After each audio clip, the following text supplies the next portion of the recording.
Well, we're back with BuzzBugs. I'm Bert. I'm Clay. Pucks. I said BuzzBugs. I know. I was going to say Pucks, and then you introduced yourself. We're back for, the draft hasn't happened yet, but it's the week of the draft, and we're leading up to it.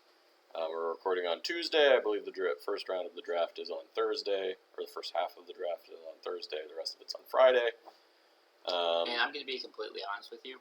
I do not care about the draft. Well, the only thing I honestly care about in the First draft 3 picks?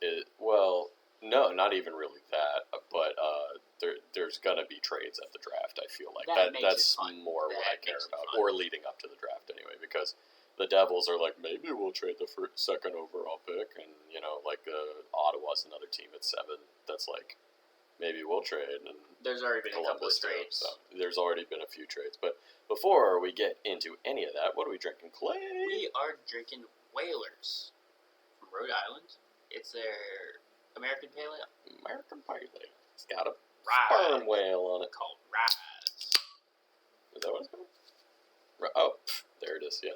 Rise. I didn't see it on the side of the can. I knew it was there. I forgot about it. I think I like American Pale Ales better than Indian Pale Ales. Yeah. Indian Pale Ales. Yeah. All right, well, let's start with the news in this past week. There's actually been quite a bit to talk about. Let's start with the Hall of Fame inductions. Players that you guys would probably know. The Sedin twins got in together. Woo! They came into the league together. They left the league together. We're never going to see anything like that again. They're in the Hall of Fame together. No, we're not. They were so cool. Yeah, they looked exactly the same. I don't even remember how Vancouver got I think it was the second and third. It was the picks second and third overall picks. They traded a bunch of stuff. I think the Sedin brothers also said they didn't want to go to separate teams or something like that. Yeah. I'm not sure, but they're in the Hall of Fame, and their longtime teammate Roberto Luongo is also in the Hall of Fame.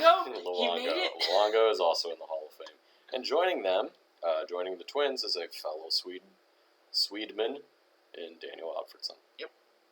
All deserving. There was a couple other inductees, I believe a female player, but I guess a misogynist who didn't write her name down, and then a guy that I never heard of before who was like a quote-unquote builder of the league. Yeah. They do that every year where, I think that might have been the first, now I feel bad, I have to look up who that was. But they do the... like coaches, managers. The coaches or builders or whatever. Sometimes even announcers. Yeah. Announcers get in every once in a while. They have to be like long-standing announcers to get in. Sorry, I'm just typing with my left hand. There we go. Let's see. I'm not a robot. Are you a man? This is Google. Oh, all the traffic lights there, bud. I don't know why this does this sometimes. It's so weird. All right. Rika Salinen was the woman who got in, and then Herb Carnegie was the other person that got in. So there you go. I don't know why I didn't write their names down, because I was like, I don't know who those guys are, and then I was like, well, I might as well just look them up. Anyway, so congratulations to all of them. Yes. All pretty much deserved. I feel like Alfredsson had a very long career, mostly with Ottawa. Luongo bounced around the league a little bit, but he had a very good career. I think 5th or 6th all time in wins or something like that. And then the Sedin twins are the Sedin twins. So there you go. Next up, we had a trade this week. A pretty significant one, too. Are we going to run down all the trades? Are we going to run down all the coaching hirings? I kind of did this in like chronological order. Okay. All right. Then I'll mention this one. Sure. Because it happened to one of my teams, and I can talk about this a little bit. Yeah, go ahead. The trade was Kevin Fiala from Minnesota. Went to the LA Kings for their first-round pick of this year. 19th overall. And then Brock Faber, a prospect. I think he's a defenseman. He's a defenseman. Yes. He's a right defenseman. Went to Minnesota. Yeah. And consensus is this is a win-win. Yeah, it's a pretty fair deal for both sides, as long as Fiala stays. Fiala signed an extension. Yes, he did. For 7 point. Oh, I didn't write that down. 7.79 million. Yeah, Yeah, something like that. It's fine. So It's close enough. for 7 years. Yep. So they're like the Kings need scoring. Yeah, Fiala should help theoretically. Yes. I mean, that was a breakout year that he had last year, where he had 40 goals. But right, but you put him on the same line as Kopitar, who will be feeding him. Or young Quentin Byfield too. Byfield then has somebody to pass to.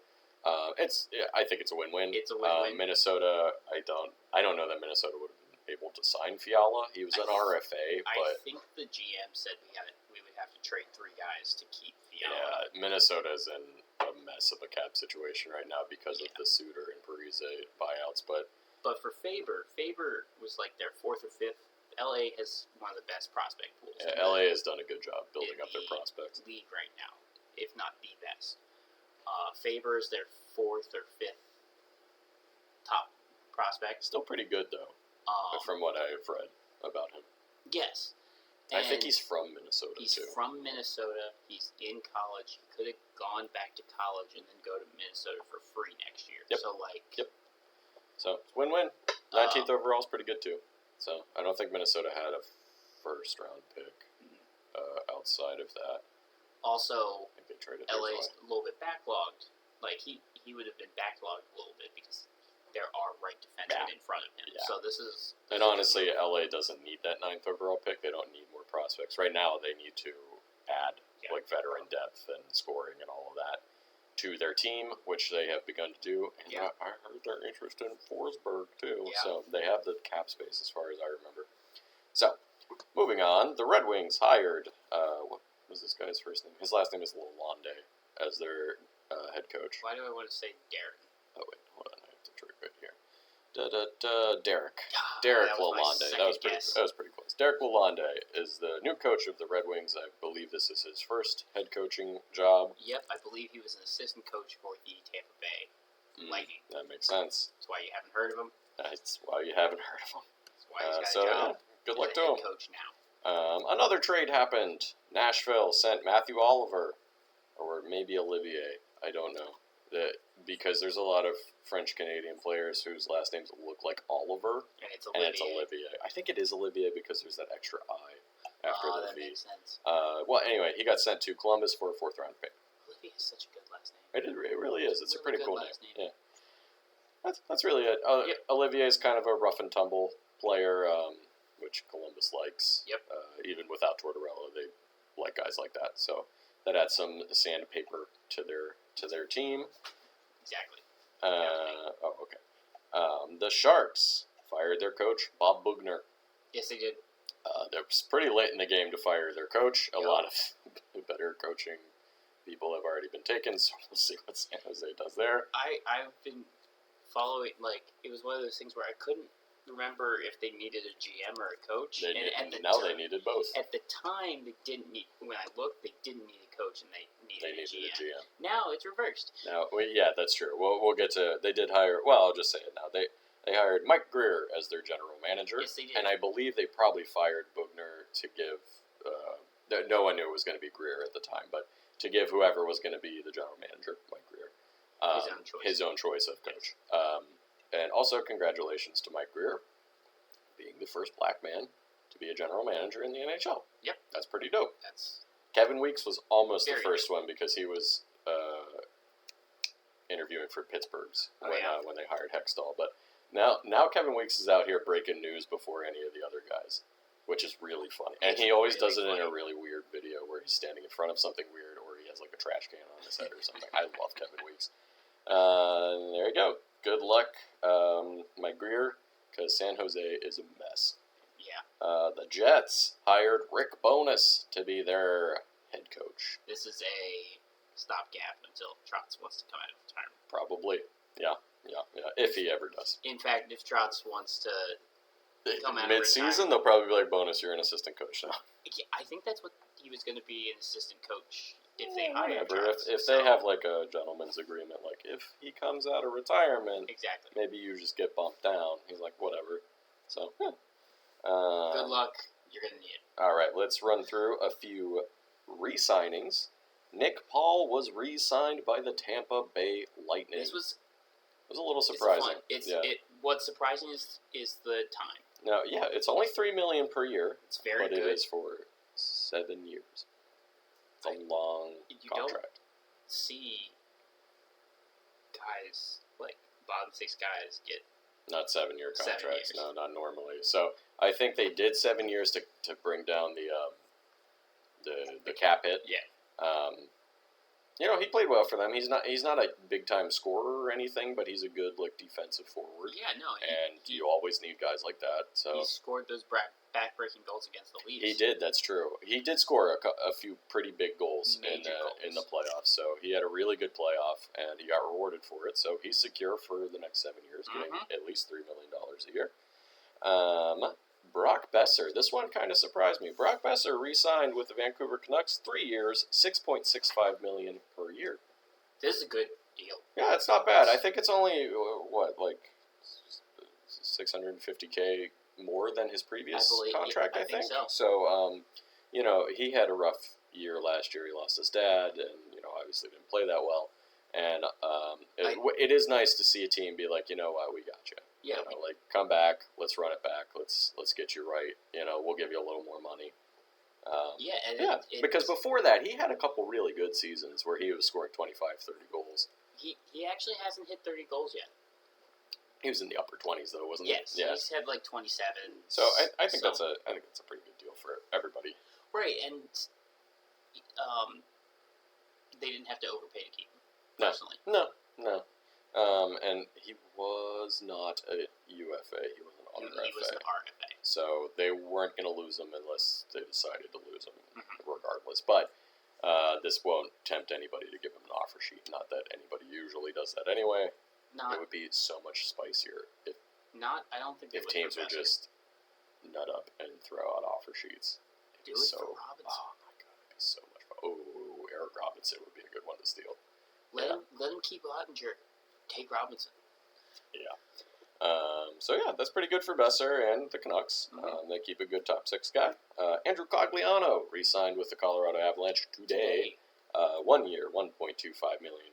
Cogliano's kind of at the tail end of his career, so took a year. Maybe they can run it back. Maybe he can get another Stanley Cup. Maybe. There you go. And Casey DeSmith re-signed with the Pittsburgh Penguins. Yes. 2 years, $1.8 million. Now, when DeSmith is healthy, he's played pretty well in the backup role for the Penguins. So, as a Penguins fan, I'm not too mad about that. Right.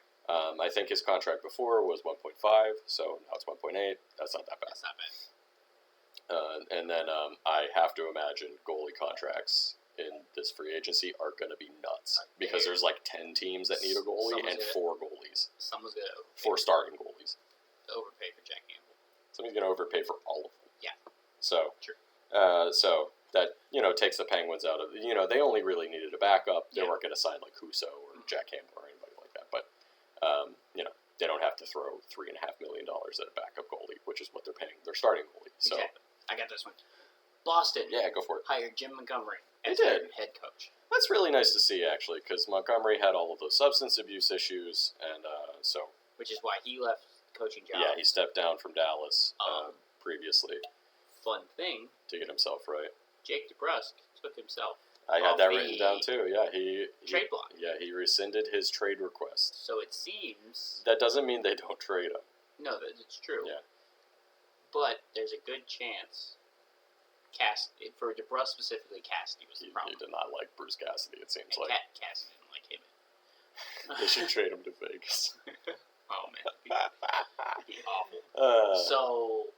So yeah, Jake DeBrusk is like, I'll stay. So there's a chance that Cassidy, while he might have not lost the entire locker room, he lost enough of it. He lost a bit of it at least. So that might lead credence to why he was fired. Yes. Losing to Brusque isn't that big of a deal, but things snowball sometimes, and guys see you kind of being shitty to one player, and they're like, what's going to stop him from being shitty to me? Yeah. So, and then, all of a sudden, Marchand and Pasternak don't like you, and that's like the star. Those are the star players. So, there you go. Congratulations, Jim Montgomery. I hope you're doing well in your recovery. Mm-hmm. Seemingly you are since you got this job. But yeah, let's talk about something a little weird. Flyers, I'm assuming he was going to be the backup goalie next year. I believe it is Ivan Fedotov, sorry. I was reading his Fedorov until. Well, it's so 2 days close ago. to being Fedorov, and then there's the famous Fedorov. Anyway, so he signed a contract towards the end of the year to play next year, and hey, the KHL didn't like that, and things in Russia right now are pretty not fun, and so he got basically arrested by Russian military police for draft dodging. And he got conscripted into the army, and then, as far as I know, sent to the Arctic Circle, and maybe also poisoned. Maybe. Yeah. So he played for CSK Moscow. Which is the military team, yeah. So they didn't like that he... It's so weird, I didn't realize they still had a military team until I read that. I didn't realize CSK Moscow was the Red Army team, essentially. That I didn't know. Yeah, I didn't know I'm not surprised they had one, but even if he didn't play for that, I'm not shocked that this happened. But this kind of has got to put everybody in the NHL on notice about especially specifically coming up to this draft. Maybe you don't take Russian players for everybody's sake, right? And I'm sure it puts some of the Russian players on alert too. Not Ovechkin, but do I have to pull a Malkin? Yeah, so if you guys don't know, the whole thing with Malkin, it wasn't, it was less Malkin escaping from the government, more Malkin escaping from his team. Yeah. Because they kind of forced him to sign a contract to play with, I think it was Magnitogorsk that he was playing with. And then he was he felt like he was basically forced into signing that, and then they were in Finland, and he escaped. Yeah. But it is kind of like what happened with Yager. And just another Penguin. Back when the Czech Republic was and Slovakia were one country, Czechoslovakia, which was a communist country, the Penguins did have to literally shepherd Yager away in the middle of the night. So. Well, Sergei Fedorov. Yeah, it happened with McGillney too from Russia. Yeah, but right. What shirt? It looks like it should say be Burr, but it's Beret. I Americanized it. But Larionov too, all these famous Russian players. By the way, put McGillney in the Hall of Fame. I can't believe you haven't. He was the first high-profile Russian player to defect. Come on. Oh yeah. And he was really good. Yeah. How is he not in the Hall? Anyway, that's besides keep it going. Let's keep going. And then trade. The final trade that we'll talk about, kind of a big one. Ryan McDonough got traded from Tampa Bay to Nashville for a cap dump. For a cap dump, kinda. They did get Philippe Myers and Grant Mismash back, but so they only, I don't remember what McDonough's cap hit is, but it's not super high, from what I recall.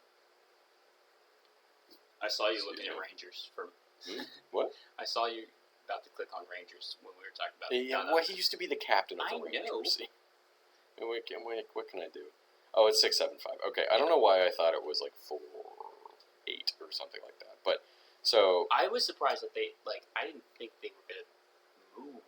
I didn't think it was gonna happen that fast. Well, because it came out the day before that they were we might trade him, and then they traded him. Well, I was talking about it when the Tampa rundown. It's just either Sergachev or McDonough has to go. Yeah, but I'm not surprised they picked the younger guy to keep the younger guy. I'm not surprised at all. But McDonough had no move clause. Yeah, they had to ask him. Apparently, he was gutted that they were sure. Please, can you please waive it? Well, it was either that or they were going. He had no trade. He had no trade clause, not no move clause. So yes, if he hadn't done it, it came out that they said that they would have just waived. I don't know how true this is either. This is just kind of talking heads saying. The Columbus was going to take him? Yeah, apparently they had talked to Columbus, and Columbus was like, we'll take Ryan McDonough. Yeah, but they don't have waiver priority. No, that's true. So who knows who would have taken him? It could have been Arizona. It could have been Arizona. It could have been anybody. It could have been Montreal. Mm-hmm. You never know. But so he was fine. And they traded him to Nashville, so at least he goes to a playoff team. But for Philippe, what's fun about his contract is if you buy him out, you get a $600K tax credit. Yeah, it's so weird. Cap credit. Yeah, cap credit. Tax credit. Yeah, my bad. A 600K cap credit that comes back 2 years from now, but Yeah, but I think I saw somebody from Tampa Bay say they're not going to do that. They're just going to keep him. But his cap hit is $2.5 million or something like that for only 1 year. Right. And then Grant Mismatch, I believe, is a depth guy. I can't imagine he's getting paid much more his than last name is Mismatch. Mismatch. Yeah, it's a fun name. That's awesome. Yeah, it's my favorite name in the league. Is he power forward? Probably. No, he's 5'5" and like a teeny little man. Doesn't mean he's not a power forward. What if he was 5'5", but just like a meatball, just like skating around, taking Just guys out at the guys. knees? Yeah. All right, well, that's all the news currently. We'll see if anything breaks while we're recording. But let's get to our off-season breakdowns. Would you like to start, or do you want me to start? I'll start. All right. Whoops. I'll talk about the Pacific. All right, who you start with? Vegas. Vegas. They're Oh, no. Golden Knights. I just saw their cap space. Well, again, they have LTIR guys. LTIR guys. They have Shea Weber, Yeah, so cap they might friendly. It doesn't. they might have some space. Account. But all right, so the Vegas Golden Knights. Yeah. Regular season.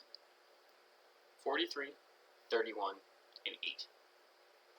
Just missed the playoffs. Not bad, but no, you missed the playoffs. Yeah. With 94 points.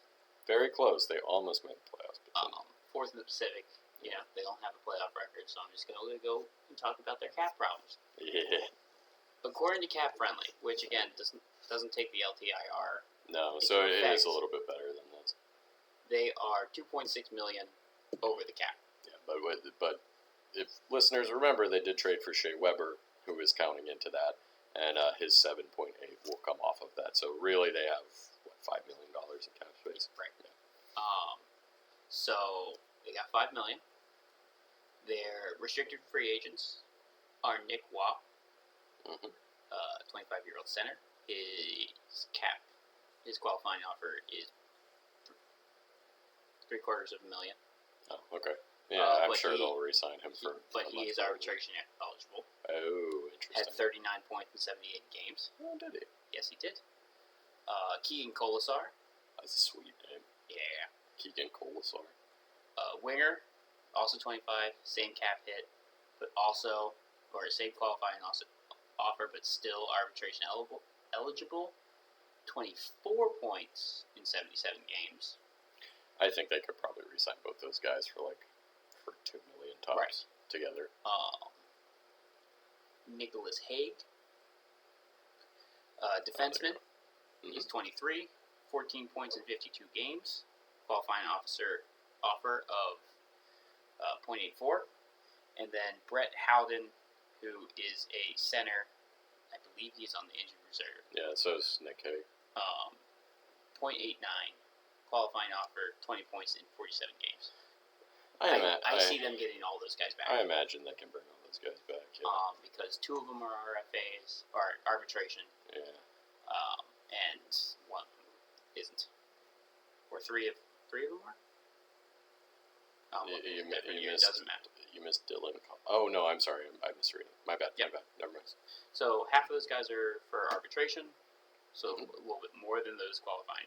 Probably. Yeah. Offers, but nothing too crazy. But with that cap space, they can probably bring all those guys back. Their UFAs are Mateus Janmark, whose cap hit was $2 million, 25 points in 67 games. Jake Bischoff. Bischoff. Who didn't play. Oh, sweet. He's just on their injured reserves. And then Riley Smith. That's a big one. 5 million, 38 points, 56 games. He's been dealing with some stuff. Yeah. They've been talking about bringing him back. Yeah, I saw somebody be like, they're getting close on a contract, but I don't know with what. I don't know how, yeah.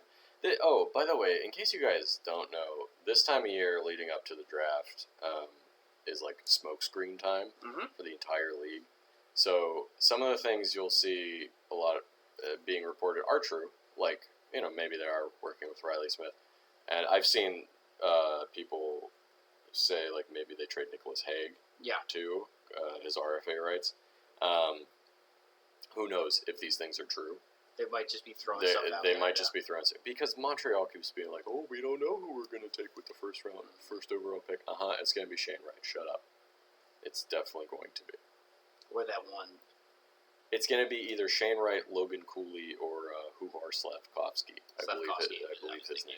It's one of those three. It's almost certainly going to be right. Yeah. But teams just, it's the same thing that happens in the NFL too. They're like, oh, maybe we'll take this guy. Maybe we'll take this guy. Maybe we're signing this guy. Maybe we're trading this guy. They're just trying to confuse other teams. Yep. And throw people off their scent, essentially. Right. So I would take everything you're hearing with like at least a bit of a grain of salt. So. Sorry to interrupt you. Their draft is not great. It's not bad. It's not great. They don't have a first. They have their own second. They have New York's third. Yeah. No fourth. Their own and Chicago's fifth. And their own sixth and seventh. Yeah, it could be worse. Could be worse. They would like to have that first round pick. Maybe that's what they're trying to dangle Haig for. So with some of these guys, I see one or two moves being made by Vegas to free up some cap space. But Vegas was a team that was severely injured the entire. They were. If they were season. Healthy, they probably would have made the playoffs. So I see them bouncing back and coming to the They playoffs. were in a playoff spot for like a really long time this Yeah. season until the injuries really started catching up to them. And like you have a new coach. and of course, when Jack Eichel came in, everything fell to shit. It's all Jack Eichel's fault, even though he had, I think, at least one more injury that he tried to play through. It was a thumb injury. Yeah. Poor Jack Eichel. And now he has Boy, Cassidy as his coach. Boy, is snake bitten. So. At least it's a good coach. Yeah. I mean, DeBoer is okay, but we'll see how they do. They should improve next season. And they should at least get back on track, I would think. They'll have, assuming everybody is back at full health, they'll have Eichel, Stone, Pacioretty, William Karlsson, Jonathan Marchessault, Chandler Stevenson. That's a pretty good top six. Yeah. Right there. Or wherever those guys are going to play in the lineup. That's a pretty good six. And their defensive Pietrangelo, they'll have Martinez back, Theodore, McNabb, Whitecloud. They could Hutton. trade the Martinez. They could probably trade Martinez. They could definitely trade Shea Theodore, but I don't think they want to. Because he's only 26 and he had a great season. He's been great ever since they had him. I think they just signed Zach Whitecloud. They signed him for a long time. They just signed him. So I don't know. They only have one goalie on the roster, too. Logan Thompson is not on the roster. He's on the minors. He's a very good. I forgot Lauren Brisbois is also on the IR. Oh, yes, he is. They might trade Brisbois. They probably could trade Brisbois, honestly, with how thin the goalie free agents are this year. Not that Lauren Brisbois is going to be a starting goalie anywhere, or if he is, he's not going to be a very good one. But they could probably trade him and get that cap hit off. Mm-hmm. It's only 2.3, but it's still. Because Logan Thompson. Yeah, he played pretty well for them when he came up. Logan Thompson, yeah. He played pretty well when he came. He played okay. He played fine. For a rookie, for a young goalie, he played great. Well, he kept him in those games. True. He was the goalie when they lost all those shootouts in a row. That's right. He got no run support. Stupid shootouts. Well, they were dealing with so many injuries at that point. You done with Vegas? I'm done with Vegas. All right, let's hit up the Dallas Stars. Oh boy, the Stars. So they have $18.5 million in cap space. They have 11 forwards, 6 defensemen, and 1 goalie signed to their roster for next season. Mm-hmm. Their RFAs are Jason Robertson, Marian Studenik, and Jake Ottinger. So there goes all of that money for Jason. I almost said Eric Robertson. You said it earlier. Did I? Yeah. I think his brother is Eric Robertson, who plays for Toronto. And then I also think of Eric Roberts, the actor. Yeah. Who's Julia Roberts' brother. And he's like just always a scumbag in every movie he's in. Anyway, so much of that 18 and a half, probably a lot of it. 15 of it are going to go to Robertson and Ottinger. Yeah, you look like you're going to say something. Sorry. Maybe not 15. Maybe you can get Ottinger on a bridge deal, but Robertson. I think they'll probably match it, depending on. I don't know. I think they would probably match it, but I don't know if they can keep him. They're also losing, UFA-wise, they're losing Vlad Nemestikov, Alex Radulov, Michael Raffel, John Klingberg, Andre Sekera, and Braden Holtby. Now, Braden Holtby was injured for a lot of the season. Yeah. But you're losing Klingberg, which I think everybody assumed anyway, because he requested a trade. Sekera is older, but, still useful. Radulov, obviously, you're losing that offense, what he has left anyway. Right. And so you're losing quite a bit. I mean, his contract was an albatross. Yeah. So they're happy to have that off. Yeah. But, again, you're going to pay Ottinger. Otherwise, you have to. He made 1,000 1,000 saves in the series that you guys otherwise, played someone's against going to Calgary. oversheet him. Yeah. They did just hire Peter DeBoer to be their coach, for better or worse. He is the coach. I just don't. 18 and a half. I don't know. I feel like Robertson's going to be like, give me at least $7.5 million, if not more than that. Right. I mean, he was a lot of their scoring last year. He's a good young player. He's going to want 8 years, or the team is going to want to give him 8 years, and he's going to be like, give me $8 million. Yeah. And that's totally reasonable for a young guy who's played as well as who has had at least 2 pretty good years in a row. Oh boy, and Ottinger just had. The kid is good. Ottinger's Ottinger just had that playoff series for the ages where he almost won you that series against Calgary. He kept you in that game. He made 50-plus saves in, 4 of those games? Well, he's one of the reasons he kept you in the playoff hunt. That's true, too. Yeah. You're going to have to... But you have a poor goalie, you don't make the playoffs. I'm just going to assume they'll re-sign those 2 guys, but that'll take up a lot of that cap space, and you have to replace Klingberg somehow. Yeah. And that's, offense to... You're losing as well. Klingberg, maybe not the greatest defensive defensive defenseman, but he does bring a lot of offense to the team. And I know that they were kind of looking at Jeff Petrie. I've heard that a couple of times. Maybe Dallas wants Petrie to kind of replace Klingberg. Right. But I don't know. We'll see. As for the draft, they have their own 1st, 2nd, 3rd, 4th, 5th, and 6th. Good for them. Yeah. I guess they traded their 7th at some point. But just looking ahead for them, look how many free agents they have next year. Just at forward. Pavelski, Rupp Hintz, Dennis Gurianov, Luke Glendening, Joel Kervienka, Tanner Caro, Jacob Peterson, Frederick Olofsson. Jesus. That might not many. be a bad thing, though. Maybe not, but, you still, speaking of albatross contracts, hey, look at Jamie Bennett, $9.5 million. And what's he doing? Nothing. The Sagan, at least Sagan still scores sometimes. At least he's not, toxic in the locker room. No, there's that too. At least Sagan is, a personable guy, but those 2 contracts are eating up 23.4% of the cap. Oof. Through 2 guys. That's pretty bad.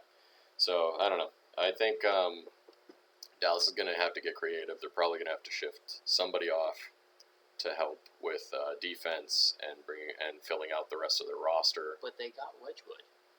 Oh, they did sign Scott Wedgwood. He's the one goalie that's on the roster for right now. Again, I'm going to go ahead and assume that Ottinger will sign some amount of money, but... And for Braden Holtby, he will play somewhere. Oh, yeah, he'll go be a backup somewhere. Yeah, as long as he can prove he's not hurt. Can stay healthy, Starter. He can be a starter or a very good backup. Good veteran, mentor goalie. That's Dallas. Because he was their starter until he got hurt. That's true. Yeah, he was. And then came Ottinger. All right. Who are you doing next? I'm doing the Oilers. I'm going to finish off Pacific. All right. At least for today. That's not right. Doing it right. Nope. Do. We already did the Oilers. Did we? Nope. I don't think we did. No.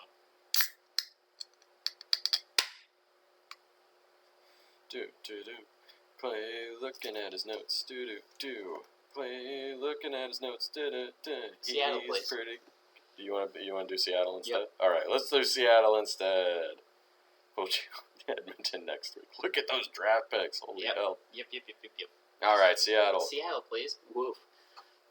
Just like, why does this team I'm looking at not go to the playoffs? Why does it say not Edmonton Oilers? Right? Well, I didn't put the team on the top of the page. Oh, okay. I got you. I just looked at a minus 69 goal differential in 8th in the Pacific, and it's like, that's not right. Not All right. Seattle, baby. Seattle, the Kraken. As I mentioned before, just now, did not do good. 27, this is 40, their first year in the league. 27, 49, and 6. Again, not the worst entry to the league. They did not make the moves Vegas did after their draft. No. Teams were wise to what Vegas did. Well, remember, everybody thought Vegas was going to be terrible. Everyone thought they were going to be trash. And then then it was just kind of the whole like all of those guys playing with a chip on their shoulder. Well, also they did make some moves after that draft. They did. Yeah, that's true. They did beef up some holes. But yes, there was no way Seattle was going to be Vegas. That's a once in a ever. Not with Francis as your GM. Hey, come on! They also have Dave Haxtell as their coach. So I don't know why they hired Dave Haxtell. Because they're friends. 60 points. 60 points. 60 points. Their cap, they have $23 million to work with. They do, which is pretty good. Yeah. They only have 3 RFAs. Do they now? Victor Rask. They have a Riley Shanahan. And you might... You mean UFAs? Yeah, sorry. Yes, UFAs. I was just looking at this on Cap Friendly. I'm like, that's 5 right there. UFAs. Gotcha. All right. I'm going to ask for your help on pronunciation. Okay. Because this guy... Is it Derek Pouliot? Pouliot. Yeah, it's Derek Pouliot. I knew he played in Pittsburgh. He did. So he was like, Bert's going to know it. Oh, boy, was he a bust of a first-round draft pick. Oh, really? Oh, That's a shame. Oh, yeah. Pouliot only hit $0.75 million. Yeah. Sheehan had $0.85 million, and then Victor Rask. I think Victor Rask got traded there as a cap dump. Yes. Yeah. $4 million. Yeah. Because he only had, in 47 games played, he scored 21 points. Yeah, and I believe Victor Rask was on Minnesota before that. I believe that was the trade that happened, and that was just like here, take Victor Rask for please a draft pick or something. All right, so there are RFAs. Bert's right; they have 6. Yeah, they have a lot, and they are all up for arbitration. So none of these qualifying offers really mean diddly. Yeah. But at the same time, none of these guys are like big time guys. Except for Hayden Fleury, because his qualifying offer is $1.55 million. Yeah, you might get that a little bit more than that. He only played 36 games, but he did get injured. Yeah. That I know happened. You got Ryan Donato, 31 points in 74 games. Morgan Geeky. Such a cool name. Yeah, he's a fun name. His brother might be in the draft this year. I believe there's another Geeky in the draft. I think so. And he's like a top 15 guy, I think. 22 points in 73 games. He's only 23. Yep. Carson Coleman, 10 points in 44. Cole Lind, 8 points in 23. Daniel Sprong, 20 points in 63 games. I really thought he had more points than that because that's between he got traded. Yeah, he got traded from Washington, right? Yeah. So another former Penguins draft pick, Daniel Sprong. 20 points in 63 games. I really thought he had more goals. No, I thought he did too, actually. He had 14 goals in the season. That's not horrible for a guy that was like really not doing well, but he played pretty well with Washington. Good shot. It was just a problem when he was in the Penguins organization. He had a pretty good shot. He just like didn't know where to go. Basically, it's the hockey IQ is the problem. Yeah. I also didn't know he was Swedish. He is. I didn't know that either. I think he was Canadian. I think he might have dual citizenship. No, Netherlands. Dutch. All right. Either way, it was still like I didn't know he was European. Yeah. All right. Well, I think he was mostly playing in Canada. Like he was one of those European players that was playing in the CHL. So those are their RFAs. Yeah, they'll probably get all of those guys back. They can get all those guys back. They can probably not spend too much money on that. No. The draft. They're setting themselves up nicely. Boy, oh boy, do they have a lot of draft picks. Especially the second round. They only have one first round. It's their own. The second. What are they picking up? Fourth? Yes. I think. Yeah. Second round. They have their own. They got Florida's. They got Nashville's. And they got Toronto's. That's pretty big because they could maybe use those picks to move back up to a late first round pick. But in either direction, I mean, Seattle just needs prospects too. Yes. They don't have any because this was their first year. So this was really shrewd of them to get all of these draft picks. They have their own third. Yeah, they have 3 fourth-round picks, their own Calgary's and Washington's. Yep. That is for the Sprong Johansson trade. Oh, is that who Sprong was for? Yeah. For Marcus Johansson, yeah. Or Yeah. Johansson, depending on what year it is. And what he decides to tell everybody to say. Yeah, what he wants. It's so funny. I Their own think we fifth, told their that own story sixth, before. and But it's their funny. own seventh. Yeah, so they got a lot of draft picks, and just assuming they don't trade any of them for other picks or whatever. Yeah, 1, 5, 6, 9, 10, 11. They have 12 picks in this draft. Now, it's not supposed to be a crazy good draft this year. A little top heavy. Yeah. Next year is supposed to be a lot. They have a lot of draft picks next year too. Mm-hmm. Again, 1 first round, but then 3 seconds, 2 thirds, and 3 fourths. So And a sixth. and a sixth, and 2 sixths, and a seventh, and a fifth. Yeah.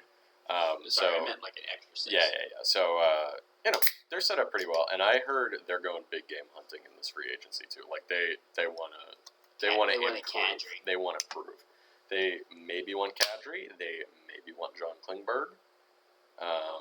They have the cap space to maybe make it happen. Kadri, contract might be weird, but they need to be careful. No, of course. About throwing big money at people who just had career years. True. Grubauer. True. Dreiger. True. But they could maybe move some of these guys off their roster too. Maybe they could probably trade Yanni Gourde if they really wanted to, or Jared McCann. I don't think they want to. They don't necessarily need to, but if they get Brandon Tanev back. Oh, that's right. They will get Brandon Tanev back. But if they get, I know I've heard them linked to Klingberg a lot, and maybe he wants to go there too. That's going to help your offense. Your offense. Not your defense. Not your defense so much, but he can play with Adam Larson or Jamie Alexiak or whatever. Those are more defensive defensemen, and it's really easy because both goalies.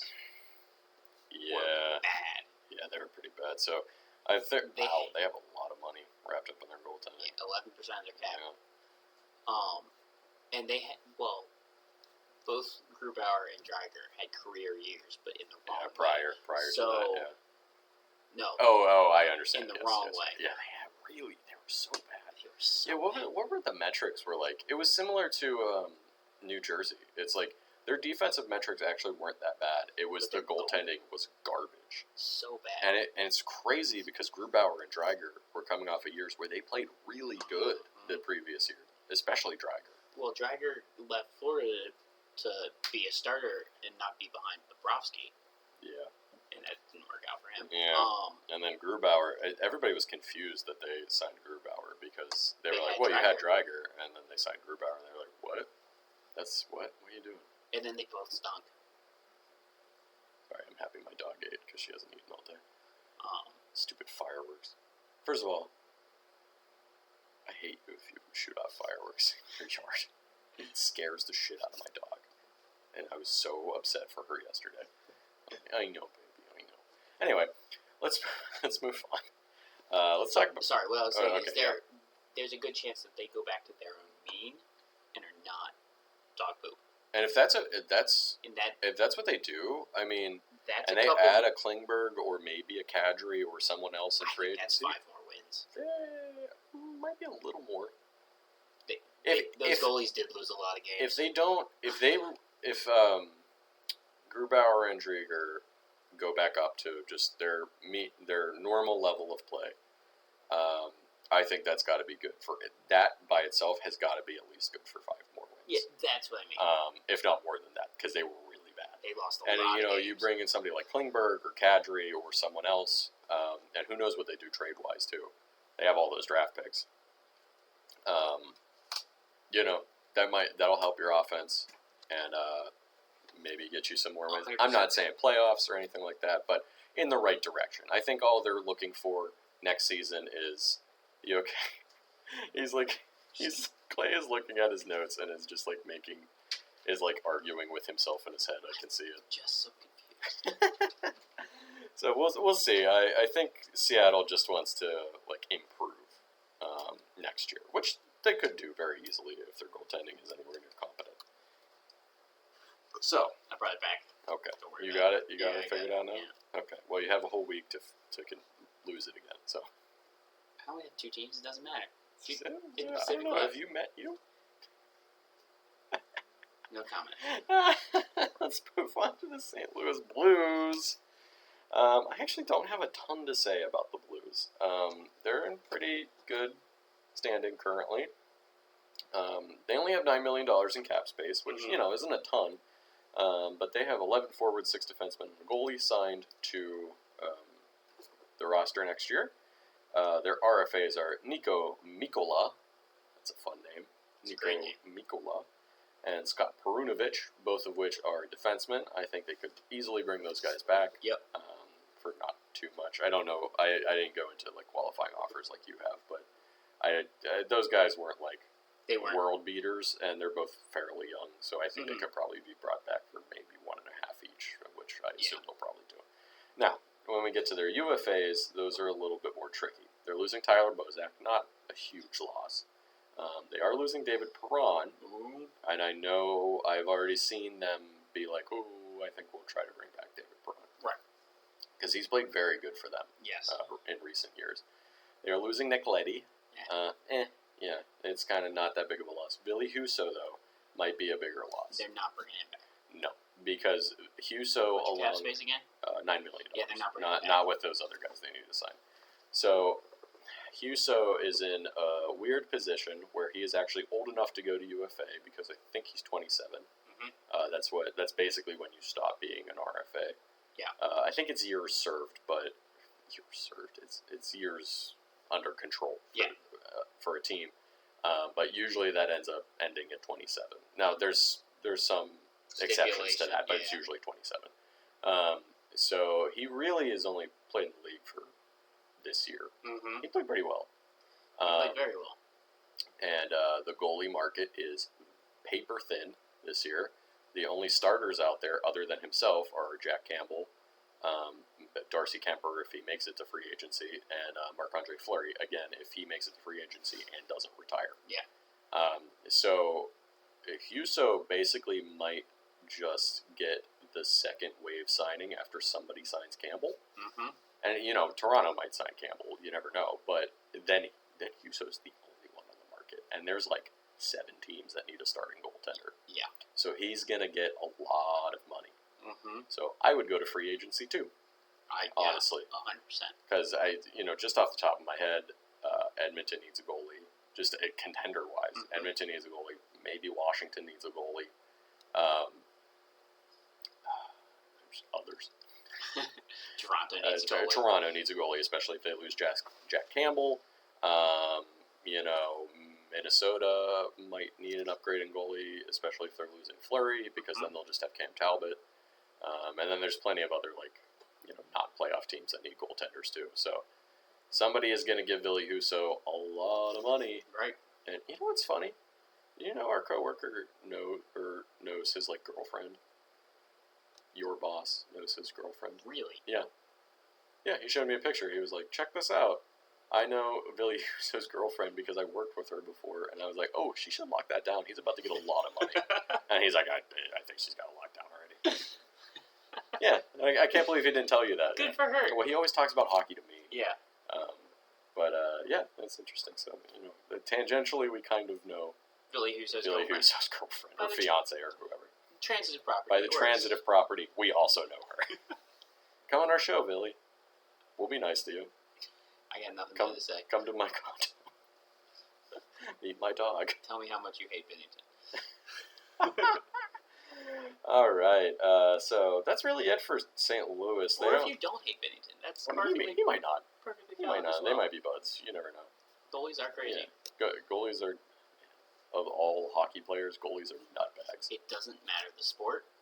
There's always. If you're a goalie, yeah. You're a little crazy. Well, the goalies in hockey and soccer are nuts, and then in the NFL, wide receivers and quarterbacks are usually divas and crazy. Yeah, And then pitchers. And then pitchers, yeah. Head cases. So, moving on to St. Louis's draft, they have their own first, their own third, their own fourth, their own fifth, and their own sixth. Yep. So that's it. I don't know. Maybe they make a trade. Maybe they move somebody off the roster. But I don't really think they need to. They played very well last year. Next year's going to be a problem. Next year they have a lot of free agents, similar to Dallas. O'Reilly will be a free agent. Tarasenko will be a free agent. Jordan Cairo, who had a big season. Mhm. Robert Thomas too. Yep. Not the one from Matchbox 20, but the hockey player. Is it Matchbox 20? Yeah, that right? yeah, Yes. Nailed Because it. I got it wrong the last time I made that joke. So that's St. Louis, kind of like a status quo sort of off season. I would be interested to see if they make any moves to free up money for. I'm sure they're working on Cairo and Thomas extensions as we speak, They're just running. and maybe Tarasenko too. They're just running very well right now. Oh yeah, they're a well-run team, so they don't really got much going on. Who are you doing next? Florida. Florida. Let's talk about Florida. Who are not in a good spot right now. Well, they went all in. Yes, they did. And what happens if you don't? If They lost in the second round. So. what happens when you go all in and lose? You lose your house. Yeah. All right. So, regular season. That's pretty good. President's Trophy. They did. 58 wins, 18 losses, 6 overtime losses. They got a new coach. 122 points. It's so crazy that they didn't bring Brunette back. I'm not surprised. I mean, I guess I'm not either. He wasn't supposed to be the coach. It was supposed to be Quenneville, but then the whole Chicago thing happened.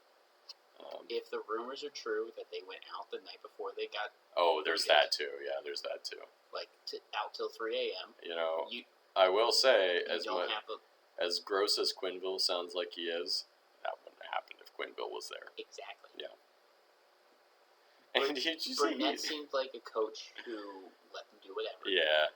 And it worked in the regular season. And that works in the regular season. Didn't work in the postseason. 94 goal differential. Damn. That's high.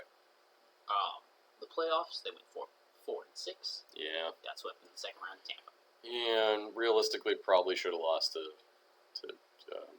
Washington in the first round, yeah. So, you have such a good team, and you're not even the best team in Florida. Yeah.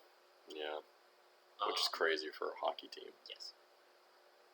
But it's fun to see the hockey teams in areas like that actually doing pretty well. I do like... Because they're going to start growing their fan base some more.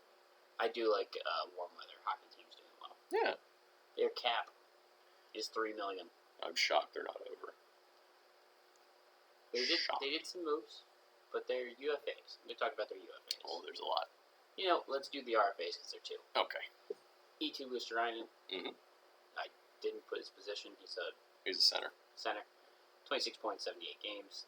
Yeah. Up for arbitration, he can get $1 million. I think I was seeing 1.3. 23 years. For an extension on him? Yeah. Yeah. Clay thought that he had signed an extension, but there might just be a rumor that he's about to sign one, so that hasn't broken yet if he has. I think I heard 1.3. And then Lucas Carlson, whose qualifying offer is 0.85. He's up for arbitration, but I don't know. I'm sure he'll be re-signed for whatever. Yeah. I'm sure they'll get those guys under contract. Yeah. They will.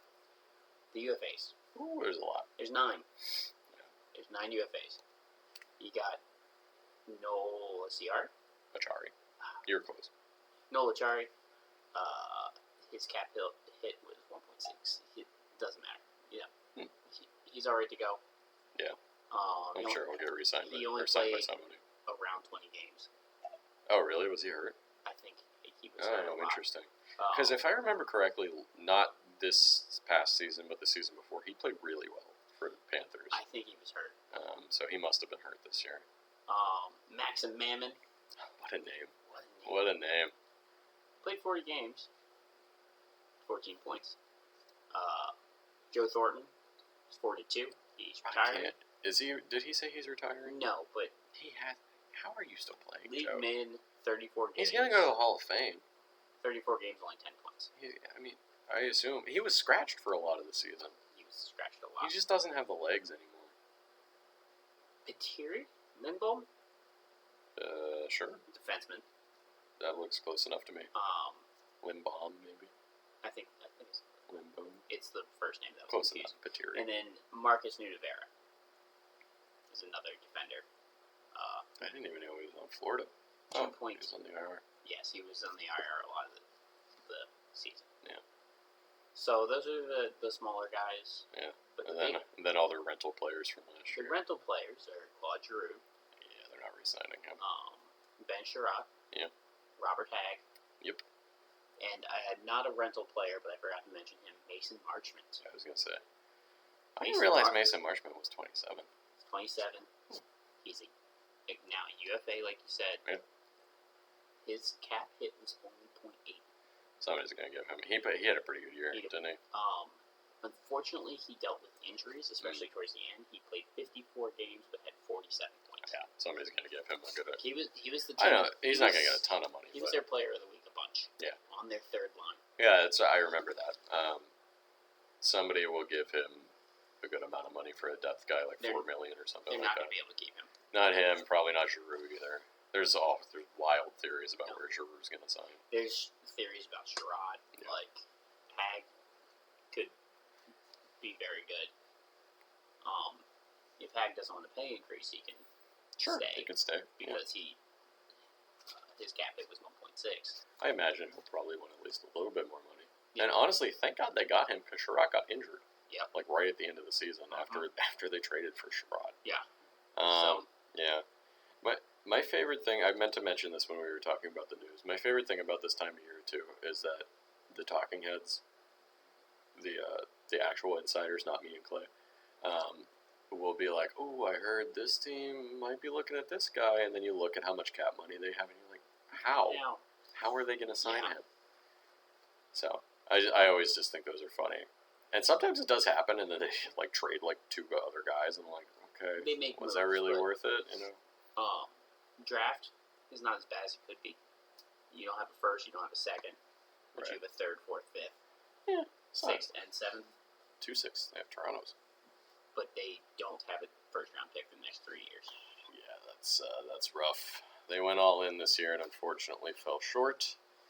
Paul Maurice is their new coach again, so maybe that'll help it out. With Quenneville, as bad as it is like as he should have been fired. Oh yeah. And good on Florida for actually firing Oh him. yeah, absolutely. I think they win the cup with Quenneville. That's so hard to say. I think they at least have a better showing against Tampa. Yeah. At the very least. Oh, they steamroll Washington. They would crush Washington with Quenneville. Just because he's just a better. He is a good coach. He is a slime ball of a human being, but he's a good coach.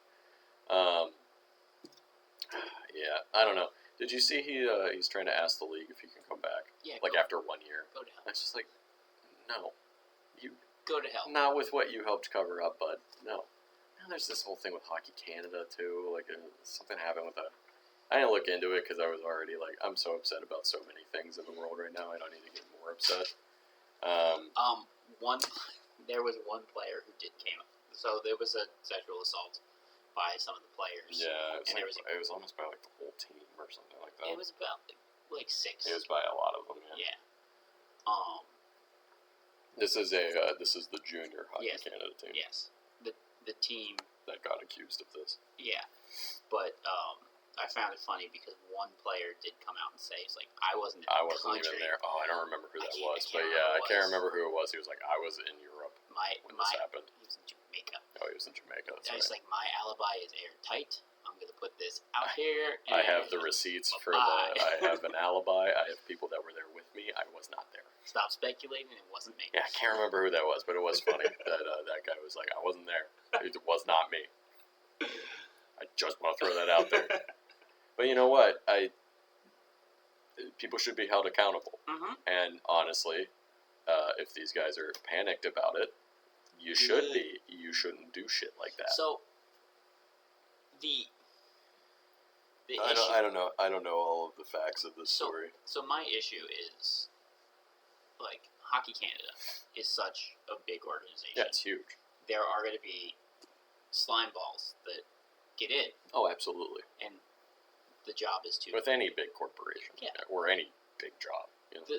But the job is to, like, find, when they get caught, kick them out. You just be like, this happened, but we fired them. Exactly. You know? Or we fired them and also reported Yes. them to the police or whatever. The problem Hockey Canada's in right now is they covered it up.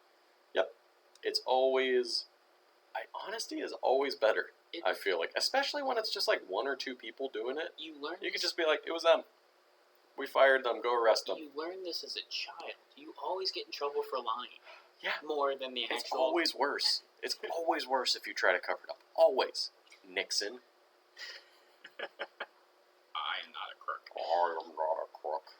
Nixon's back. Anyway, let's talk about Washington, who had nothing to do with the Hockey Canada scandal, as far as I know. They have around about $9 million in cap space, but that should be a bit more because should be 18. Oh yes, you're right. I wrote this before the Backstrom information came out, but that'll be 18 with Backstrom, or 17 with Backstrom, and then it should be almost 20 basically.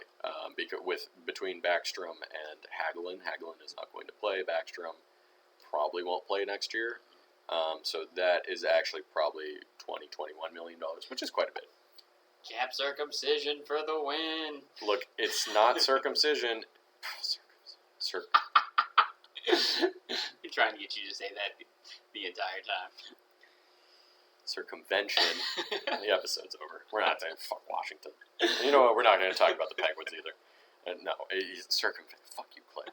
I'm going to get a text from my mother about this. So yeah, with those guys going on long-term injured reserves, which kicks in at the beginning of the year, the first day of the season, which is like a day before the games are played, basically. Yeah. That should be about $20 million. I think you could stop with that shit-eating grin. I said it a couple times last season. Did you really? Too. Oh man, I just missed it. Yeah. They're so close to being the same word. Cap circumcision. So they do have quite a bit of money to play with, really. Yeah. There's all sorts of wild thoughts on Washington. Mm-hmm. Maybe they might get Evander Kane, which I thought was a very funny Maybe they can lock it.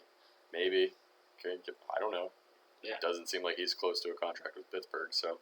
But we'll talk about Pittsburgh in a second, Clay. Gone. Their RFAs are both of their goalies. Yep. Ilya Samsonov and Vitek Vanacek. I'm sure you'll probably at least re-sign one of them, maybe both. But do you really want to run it back with those two? Maybe you run it back with Vanacek. You could probably get something for one of them.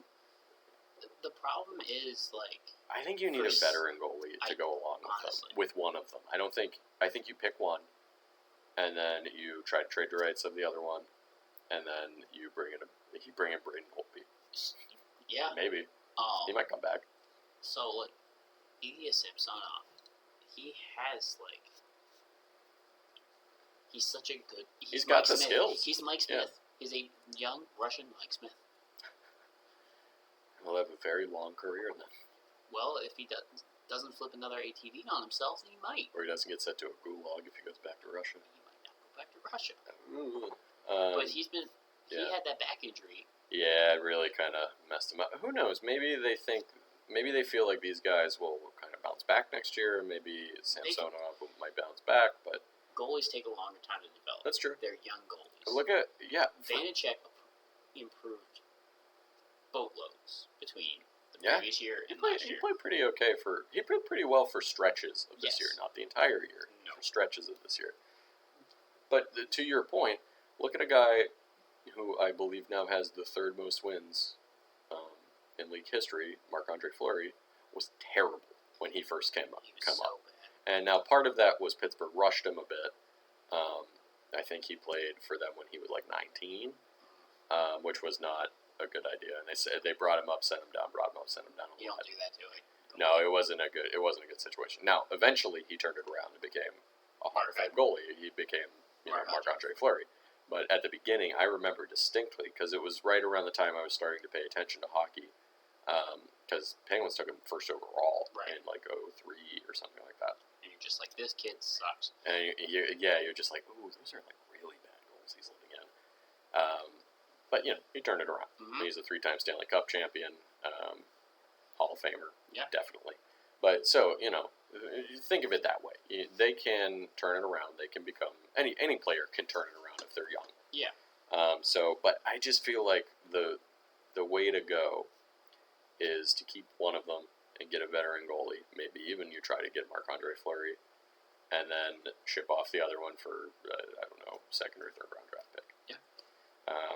But for UFAs, Marcus Johansson or Johansson, depending on how he's feeling, Johan Larsson, Matt Irwin, Michael Kempney, Justin Schultz, and Phoenix Copley, another goalie, are all UFAs. None of those really move the needle that much. Johansson he was a good player. He's, on the back stretch of his career. He didn't play that well when he came back.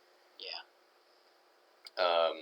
Schultz played okay for you guys for a little bit, and then he kind of fell off a cliff. At the end. Kempney had a lot of injuries, correct? Achilles injury. Yeah. Johan Larsson was, I think, a trade deadline acquisition or a roundabouts. Yes, but we really liked him. So you might bring him back. Very well. You could probably bring him back for cheap. And then Copley is like whatever. He's a third string goalie. This is like the third time he's been on this team. He keeps getting bounced between St. Louis and us. Yeah, so again, Copley might be one of those guys that goes out, and since the free agent goalie market is so bad, he might get signed by somebody and get like $2 million or something like that. And actually get backup minutes. Yeah. Good for him at that point. Yeah. Yeah. I don't know. You feel a trade coming on for the Capitals? You know them a bit better than I do. I actually have no idea what's going on with them. They, as far as the draft goes, they have their own first-round draft pick. They have Winnipeg's second-round draft pick, their own third, their own fifth, their own sixth, their own seventh. I don't know. Problem is, Wilson's going to be out for he had a pretty significant first half injury. of the season. You're losing Backstrom for at least next year, if not forever. Same with Hagelin. Hagelin's a UFA after this year anyway, but his eye is still messed up. Who knows if he ever plays again? So they're in a rough spot right now. I feel like even with like the $20-ish million of cap space, they're kind of in a rough spot. It's like, do you run it back or are you just like a mediocre team and you just look at Alex Ovechkin and score most of the goals, right? Try to break that record, which is kind of like Washington and Pittsburgh seem like they're like cosmically linked because they're kind of in the same place. But we'll talk about them in a second. Would you like to discuss Detroit? Yes, we'll finish it off. Detroit's interesting. Like we said, they just signed a new head coach. Derek Lalonde. Yep. Detroit, their regular season, they went 32-40-10 for 74 points. Sixth in the Atlantic. They started the season really well. Had a playoff spot for a little bit. They did. And then they just kind of fell off. Life came. Caught up with them. They regressed to where they should have been. Yes. Yeah. Their cap is $35.7 million. Do they have the most? No, the Ducks do. The Ducks have the most. That's right. They have 4 RFAs: Mitchell Stevens, Philip Zadina, Ole Yovi, and Jake Wallman. Wow, I forgot Ole Yovi was on Detroit. He played 18 games. And speaking of like first round bust defensemen, Leo Levy was taken at 4. Yeah. By the Canucks, I believe. Yes. So if they want them, they can get all of these guys back. Yeah, they can bring all those guys back. No issue at all. While they're all up for arbitration, except for Zadina. And they're going to resign all those guys, no problem. Well, their qualifying offers are under $1 million for arbitration, so it's trifle. When you have nearly $36 million in cap space, that's trifling numbers. Yep. Now your UFAs are 5. You have 5. Mm-hmm. You have Turner Elson, Sam Gagner. Hey, you said his name right. I know, right? It only took me. I saw the name and I was like, Gagner. Danny DeKaiser, Mark Stahl, and Thomas Reese. And apparently Magnus Hellberg. There's another goalie. I forgot about him. So 6, whatever. Yes, so... Grice, another guy that might get overpaid in free agency. Yeah, because they're not going to bring him back. Nah. His regular season stats with 31 games played, 3.66 goals against average with a .891. Oh my god. He would have... Stank. He would have 1 stellar game post shutout. Yeah. And then 3 where he got Like shelled. really bad. Yeah. There was a... That could be the defense, too, in front of him a bit, but Part those of it- are some part of it was. horrible numbers. But there was a month, I think, he did not finish a game that he started. Oh. Like Primo. So he won't Primo be was back. the same thing. And At least Caden Primo was young. Grice is 36. he's 36, but for Caden Primo, that can shatter you mentally. That's true. That's true. Thomas Grice is hardened. He's an old German man at this point. He's hardened. He's running on stout beers and bratwurst. Mark Stoll, if they want him back, they can bring him back. Sure. If they want him back. I right. mean, he's 35, He's too. 35. They might bring back Danny DeKaiser. Maybe. He's been there so long. Stahl and DeKaiser were both their assistant captains. I think you bring back one of them. You can bring back Gagne because he actually hit 31 points in 81 games. Did he? Yes, That's pretty good for him. Yeah. Yeah, good for him. 13 goals, 18 assists. It's not bad. Not bad for a depth guy. Now, I don't even know who Turner Ellison is. I have no idea. Yeah. He played 2 games, so. Oh, that would be why I don't know who he is. So what also gets fun, and this is what is really interesting for Next year. Detroit, is they only have one player that's signed for more than 2 years, and that is Robbie Fabry, who's on the. It's so weird that it's Robbie Fabry of all people. And he has 3 years. He's on the IR though. He's almost always injured. 3 years is the longest guy they have. Yeah, next year is going to be really weird for them. I've heard that they're working on a Larkin extension. I mean, it would make sense. I imagine they're probably working on a lot of these guys for an extension. Probably Larkin first. He's the captain. Raymond Cedar. Yeah. Well, Raymond and Cedar are at least controlled for 3 more years. Well, Cedar's controlled is under contract for 2 more years, and so is Raymond. Yeah. Right? Yes. So those guys will be up in a couple of years, but I'm sure they'll still have cap space. Yeah, and they will be arbitration eligible by the time they're up. Yeah. So They'll have the cap space. Detroit could be big players in free agency too. Yes, because their draft is stacked. Oh yeah. They have their own their own second, and Washington's. For third, they have their own. For the 4th round, they have their own Vegas's and Colorado's, their own 5th, no 6th, their own, and the Kings 7th. Yeah, they got a good amount of draft So picks they got a lot of picks. Trust the Yeiser plan. Yeah, I mean, Yzerman at least laid the foundation of what Tampa Bay is currently. Yeah, so we if he's doing that talked with about that Detroit last too, there you The go. evil empire could be back. Trust shortly. the Yzer plan. Yeah, the dark empire of the Red Wings might be back pretty soon. Especially depending, I think this might be a big off season for them. Mm-hmm. They might take some They big might go swings. out, yeah. They might try to get a Forsberg, or maybe they try a vet. Pasternak. Come on. Oh yeah, they could try to swing a trade for Pasternak if he doesn't want to resign in Boston. They could take a swing at literally anybody. They have enough cap space that even if it's a big contract, they'll be fine. Yeah, they can swing at anybody. With all that space, they can bring all of their guys back. Oh yeah, and still have like at least $20 million. $25 million. They could bring back all of their UFAs and probably you're right, probably have $25 million left. So there you go, Detroit. They're looking good. They're looking good. I'm interested to see what Detroit does in the offseason. Now, a team that is equally interesting for different reasons is my Pittsburgh Penguins. They have $23.2 million in cap space. Now, that's actually quite a lot for the Penguins. They usually don't have that much. The reason they have that much, I'll touch on in 1 second, and you guys probably know about it already. It's Kasperi Kapanen. It's that Kasperi Kapanen. As far as the roster goes, they have 9 forwards, 6 defensemen, and now it's 2 goalies because they re-signed. Oh, and actually that cap's wrong. It's 21.4 in cap space because they re-signed Casey DeSmith today. And I wrote this before that happened. They only have 2 RFAs, and Danton Heinen and Kasperi Kapanen.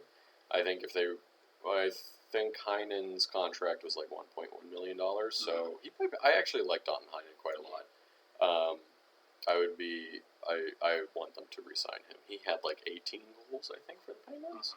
And it was 1.1, so you give him $2 million for a couple years. That's pretty good. Kasperi Kapanen, I don't know. I don't know if the Penguins want to bring him back because he's been fairly underwhelming since he came to the Penguins. But hasn't he had flashes? He has had flashes of brilliance, but like, sometimes guys are streaky goal scorers. Right. His streaks are like way bigger not scoring streaks than scoring streaks. It's like an Anthony Mantha type deal.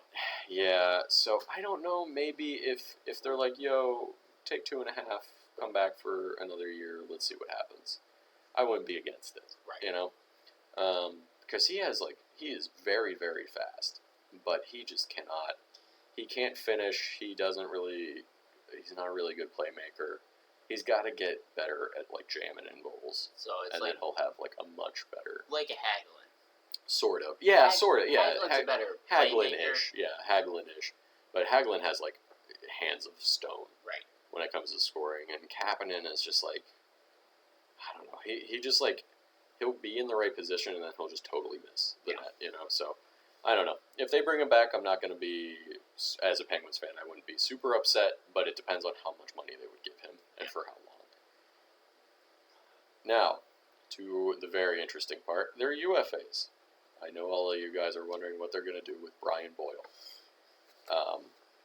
Ricard Raquel is also a UFA. Evan Rodriguez, Nathan Ballou, and Louis Domingue are all UFAs. And Evgeny Malkin and Chris Letang. Yeah. So, Evgeny Malkin and Chris Letang are both UFAs this year. I have heard many rumors that the Penguins are getting fairly close with a contract with Letang. And if you're a Penguins fan, I think it is best to prioritize Letang. Over Malkin, 100%. Over Malkin. Because Letang has actually gotten much better defensively as he's gotten older. They're both 35 and 36, so they're old. Yeah. But Letang still got it. He's still very good defensively, pretty good offensively. Very good offensively, pretty good defensively. Malkin can still score. He's extremely streaky and very injury prone. Yeah, Malkin is the thing. The rumors are he wants $7 million, which no one's going to give him. Yeah, I saw his agent come out and say like, "Oh, he's still over a point per game player." Yeah, he is. You're right, but he's also missed like half the season, the last 3 seasons. Yeah. So like, I think that might just be a bargaining tactic. Right. Well, here's the thing. I would not be shocked if by this time next week, Malkin and Letang are both signed with the Penguins. I would not be surprised. No, but like, realistically, Malkin shouldn't be looking at anything more than 5. That's what my heart says too, but like, I'm not the player, so 3 to 5, he should be getting. He said at various points in the season that he would take a hometown discount. But what do you mean by that? Is that just $1 million, or is that like half of the contract? Right. Because it's half of the contract. The Penguins will sign him in a second. Yes. If he's like, yo, I'll take $4 million for a couple years, they'd be like, bam, done. 100. Yeah. But the fact that hasn't happened yet makes me think that it's like, I want like $7.5 to $8 million. That's and the Penguins are like, ugh. And I don't, because Like, also when he is playing, he's what Kucherov is now. But yeah. old. Yeah. Great scorer, great playmaker, dumb offensive penalties. Yep. When they're frustrated. Oh yeah. That's what it is. I don't know if that's just a Russian thing. It's not, but It's just those 2 particular Russian those players. 2 particular Russian. Yeah. It's just it'll hurt me to see him play for someone else, but I'll be honest. I think the Penguins might be better served re-signing Letang and then using the money from Malkin to shore up the rest of the team. Yes. And they might, if they're still trying to win a Stanley Cup with Sidney Crosby, because I'll tell you what, Sidney Crosby's not going anywhere. He will play until he's 50. If he's like, I'm going to play till I'm 50, the Penguins will be like, you play till you're 50 on the Penguins. Yep. He's not going anywhere. He'll play for $870,000. Yeah, whatever. Oh yeah. It wouldn't shock me if I think his contract's up in 3 years. It wouldn't shock me if he was like, I still want to play. He would just sign $8.7 million contract again, like he did before. I think he would understand that he's not worth that, and then would just go severe. Maybe Under. He might do what like Thornton was doing. Yeah, maybe the 870,000. But at that point, who knows where the cap is going to be at? Right. Too, and the Penguins just got bought by that huge sport ownership The Fenway? conglomeration. Yeah, the Fenway Sports Yeah. Group. I couldn't think of their name.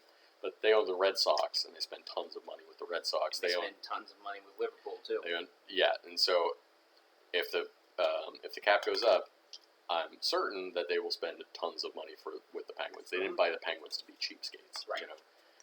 The Penguins are still one of the higher draw teams in the league. So I'm sure that they'll be like, yeah, spend whatever you want. Mm-hmm. You know, because of the three teams that they own, only one has cap. Excuse me. The Penguins are the cheapest one, and so, you know, only one's got a cap. I heard that Rickard Rakell would be interested in returning to the Penguins. Again, that's a price tag sort of thing. Yeah. He played okay for the Penguins. He didn't score a ton, but he was definitely there. He was in the mix. He was in the mix to score. He did get cracked that one time. Against the Rangers, yeah, he did. I wouldn't be against them bringing Rakell back, but again, it depends on how much money he wants. I think his contract was 3.8 that he just finished. So right. 4.5, maybe you can get him back. Maybe that's not that bad. Mm-mm. But that comes with none of these guys are going to be re-signed except apparently Casey DeSmith until they get Letang done. Yeah. And then after Letang, they'll see what they have to work with. They'll see how much money they got, and are like, okay, Malkin, this is what we can realistically offer you.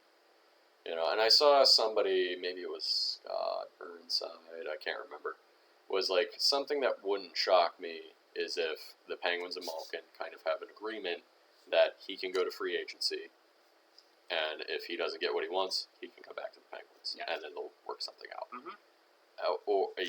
But, you know, he was like, if I was the Penguins, though, I would give the caveat, we're also going to spend that money. Yeah. So, like, make a decision, kind of. Mm-hmm. But things kind of get kicked into overdrive once the actual deadline is coming up. Yeah. So, we'll see. I'm going to finish off but Pittsburgh, and then we'll talk. Yeah. Then we'll talk what? I mean, next week. Okay. So, anyway, those are the two big ones for the Penguins. They could, theoretically, and I know this has been discussed, could trade a defenseman for some more cap space. Maybe Marcus Peterson, you take whatever you can get for him. Mm-hmm. That's like $4.5 million. Maybe John Marino, who had one good season and then kind of a couple subpar seasons. Yeah.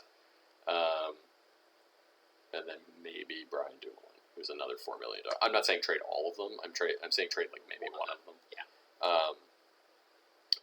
But yeah, as for the draft, they actually have a first-round draft pick, which is really weird for the Penguins. It is. And then a fourth, their own fifth, their own sixth, and their own seventh. So nice. I'm interested to see what the Penguins do, obviously, because I am a Penguins fan. From Pittsburgh and all that jazz. Metrodome. And you want to hear? Life. You want to hear a rumor I saw today? Right before you got here. Which one? Is you know that guy Jacob Chikrin? Yeah. You know who's looking at him? The Columbus Blue Jackets. And they have multiple first round picks and some good young players that they could take him for. Farts. Right? That was my reaction too. I was like, God, please no. Metro doesn't need another arms race. Every year is a Metro's arms race. I thought you were talking about Heedle for a second, and it's just like, he already is in the Metro. He's on New York. Maybe. We'll see for how much longer. Yeah, that's true. But we'll talk about the Rangers next week. So next week we'll finish off our off-season previews. The draft will happen. The draft will have happened. So if anything interesting, no. Free agency starts on the 13th. So actually, we'll be recording like right before free agency starts. So we'll recap anything interesting that happens in the draft. Any draft picks. We'll tell you who gets taken first overall. Trades. Yes. Is what I meant. Thanks for joining us. Then we'll finish up our off-season previews. Thank you for joining us. We'll see you next week. Same puck time. Same puck place. Oh, no.